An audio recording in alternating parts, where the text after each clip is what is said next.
Now, we've always prided ourselves for our fashion sense, our style, our sophistication on ABC News Breakfast. But I think we're about to be getting the ultimate reality check now because our next guests have, wait for it, compiled Australia's ultimate fashion almanac, chronicling the development of Australian clothing through recent history. Australian Style tracks the who's who of fashion at the moment, charting some past successes as well as current and future trendsetters. The book's authors Lisa Tay and Thom Whilton join us in the studio. Lisa, Tom, good morning. Good morning. Thank you so much for having us. Pictures of elegance. And beautifully turned out as well. If you're talking about a snapshot of Australian style, it's fascinating at the moment and so rich and interesting, but the tendrils do go back a little way into history, don't they? You have to incorporate some acknowledgement of them, Lisa. Absolutely, absolutely. We've got, to be honest, it was really difficult to select. We profiled 36 different Australian designers, stylists, models and editors, and it was really hard to narrow it down because there have been some amazing people who have, had a great impact on fashion. I'm talking like Linda Jackson, Jenny Key, Carla Zampatti, Akira Isagawa.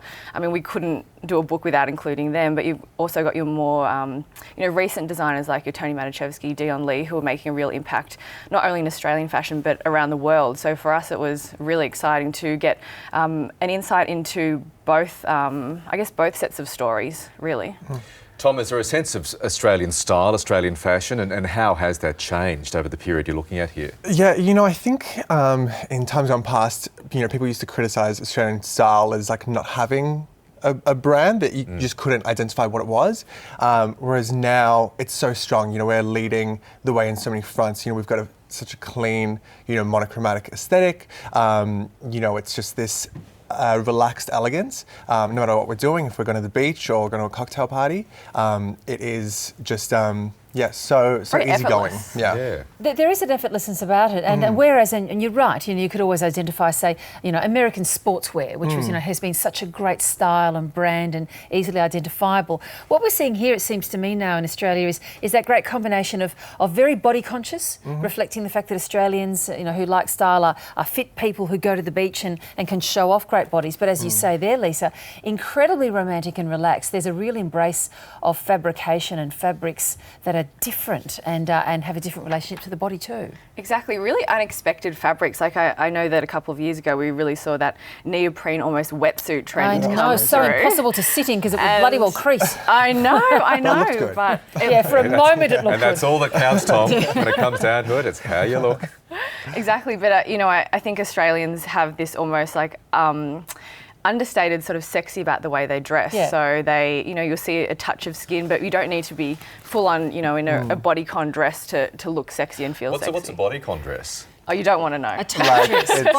It's short for body conscious. Right. And so it's just sprayed on. I think we just saw one. Yeah, that's right. I shadowed yours one. Which is a big Aussie thing. No, but I don't know. I reckon the sexy is actually a really big part of Australian style at the moment. And I wonder what you guys think. I mean, we're talking here about the country Sassenby that came up with the jean zip that was, 2 centimetres? The lowest riding jeans in history. I mean, that's nothing if not sexy. Isn't that a big part of it, Tom? Yeah, I mean, look, everyone wants to feel sexy with whatever they're wearing. But you go to Fashion Week in Sydney and you'll see more and more these full-length skirts, knee-high skirts, shoulders covered, full-length sleeves.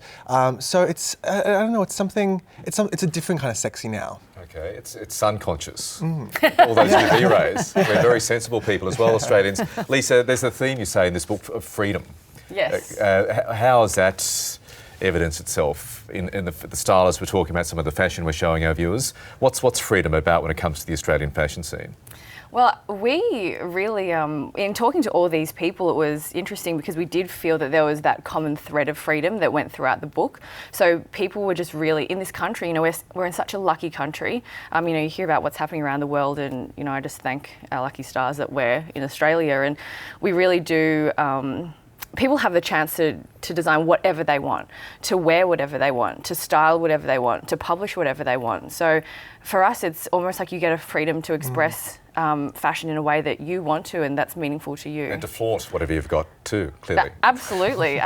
Can't forget about that. No. And has the fact that Australia manufactures very little clothing here, has that had an influence in your views on the style that's emerged over the last 15, 20 years, Tom? I don't think it's changed the style of what people are designing. It's definitely changed the industry. When you see fast fashion retailers come here, it more just changes the mindset of the designers that we interviewed in being more competitive. Well, they have to be competitive with something so disposable, though, something that barely lasts the season. But a lot of these guys that we spoke to, they don't want to just manufacture overseas for the sake of a cheaper cost price. Yeah. They'll go overseas and they'll visit the factories. They'll see the fabrics. They're still so involved. It's just a different way of doing things.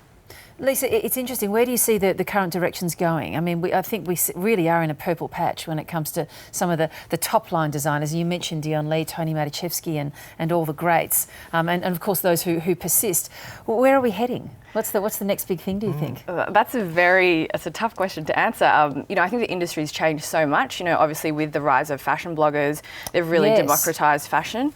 So we spoke to some of those, and I think the ones that are going to be really successful long term are the ones that are not just taking photos of their outfits. They're branching off into other careers. So they're doing photography or styling, or starting their own online stores. So it's entirely sort of image making, if you like, that is the entire picture. Absolutely. Yeah. So they're creating their own brand. And like you were saying about manufacturing in Australia, I think that's something that as a consumer, I know that Tom and myself are both really passionate about telling the stories of designers and the fact that quite a lot of them do manufacture in Australia, but it's becoming increasingly harder.